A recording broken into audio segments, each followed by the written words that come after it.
now with the introduction of LGBT issues in the curriculum,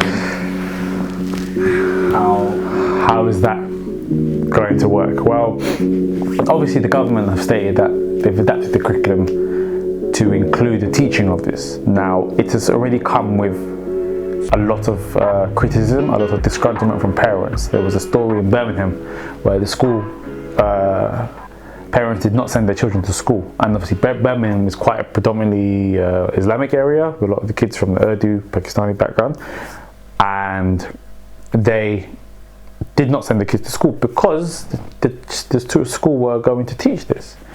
And the same has happened here. A lot of conversations that I have with parents or that over here is that they're a bit they're not too keen on the idea.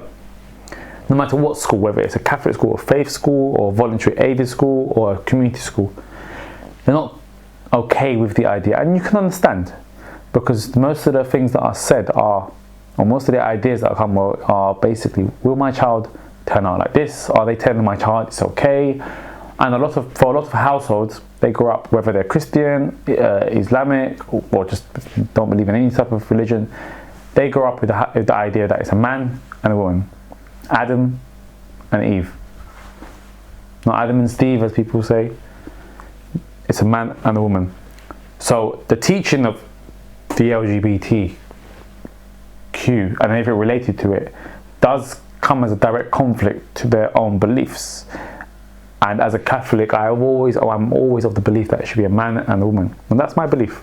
And people may share that, people may not share that. However, I think what you have to understand is that the society we live in dictates what needs and what skills our children should have. And one of them, and I say it's tolerance. Tolerance is not the right word. It's understanding. Tolerance suggests that I need to put up with it. Understanding suggests that there's nothing happening here that is untoward. There's nothing happening here that is a crime. Now, depending on how deep you are in your religion, some may turn the other cheek, some may want to crucify and burn them at the stake.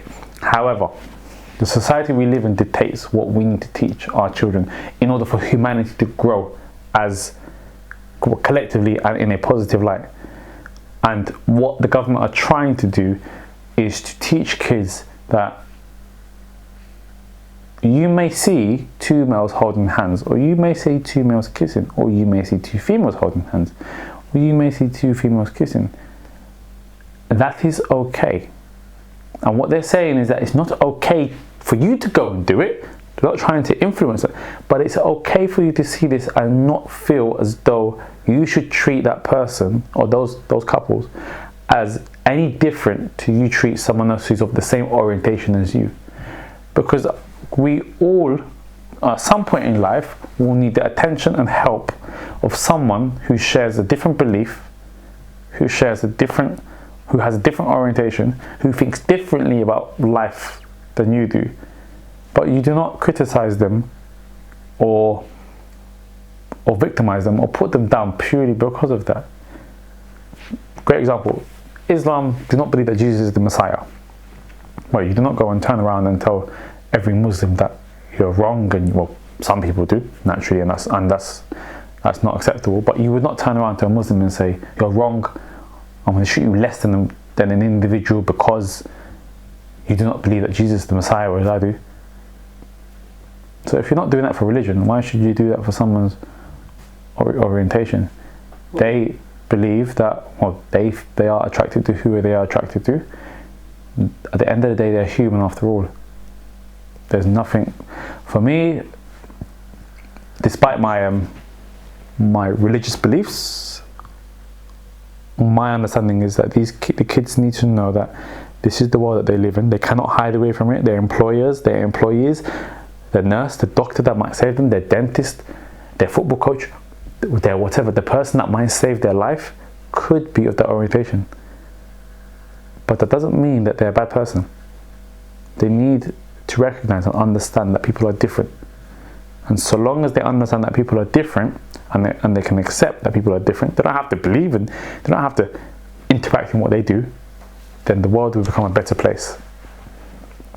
It's a tricky topic, definitely delicate topic, because not a lot of schools are sure of how to implement it. What are the teachings in the Bible about that subject? Well, What are they in the Bible? teachings in the Bible, if you go as far back as the Old Testament, it's always, as I said, it's always been Adam and Eve. It's a man leaves his house and comes with a wife, and then comes together as one. Teachings of the Bible state that it is a sin to be with a person of the same gender. However, I like to adopt the approach that Jesus took. Jesus, in his life, in his ministry, looked upon the sinners, looked upon the tax collectors, looked upon people, the prostitutes, looked upon people who had different beliefs to their own lives and lived their life in a different way, and saw them as equal. Did not see them as any less of a person. And as a Christian, Jesus is the pinpoint. He's the pinnacle of how my life needs to be. I always try to live my life in a Christ-like fashion, even in football, as I try. And if that's the same for other Christians, and if that's the same for other Muslims in their faith and Muhammad, peace be upon him, then there should be no issues. At the end of the day, Jesus, one of the greatest commandments was to love your neighbor as much as you love yourself. Treat others as how you would want to be treated. So regardless of whether that person, even if that person believes in the death penalty and you don't, you treat them how you would want to be treated. If that person decides to identify themselves as a female, you treat that person as you want to be treated. That person has the same two eyes, the same two legs, the same brain, the same heart, the same lungs.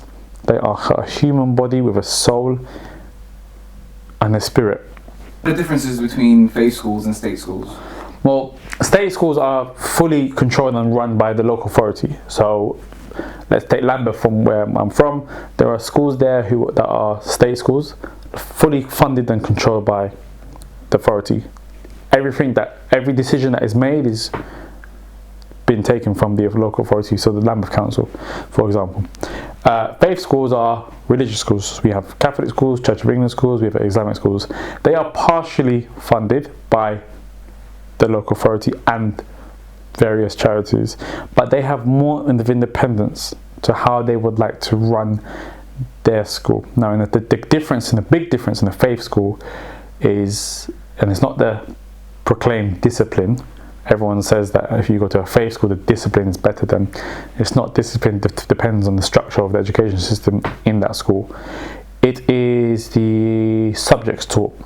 Now, in a state school, English and maths are the core subjects. Science used to be a core subject, but that's sort of taken a step back. Whereas in the faith school, English, maths and RE, or English, maths and Islamic studies, are core subjects, to the point where all schools are inspected by Ofsted. But in a faith school, you're also inspected by the RE version of Ofsted, where they inspect the religious education that's being taught in that school. That's the major difference when it comes to, in terms of progress and outcomes. And if a parent wants to know, how well that school is doing, they can simply log into gov.uk, and it's got a list of all the schools in their borough, and they can see how they've been performing in terms of attainment, Key Stage 1 to Key Stage 2, SATs results, Ofsted reports. You can even, every school posts their Ofsted report, their latest Ofsted report. So the parents are more than welcome to log into there and check.